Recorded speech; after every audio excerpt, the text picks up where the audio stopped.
Assalamualaikum warahmatullahi wabarakatuh. Nama saya Raffi Dwi Bowo, saya dari kelas 9 G, nomor absen 35.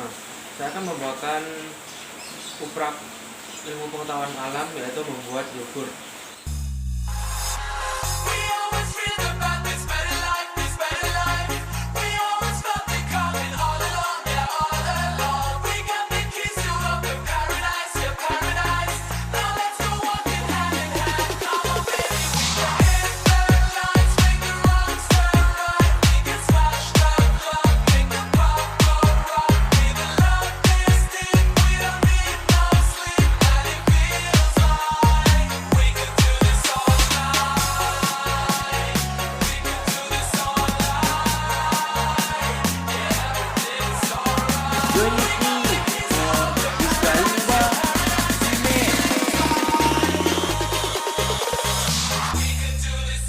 La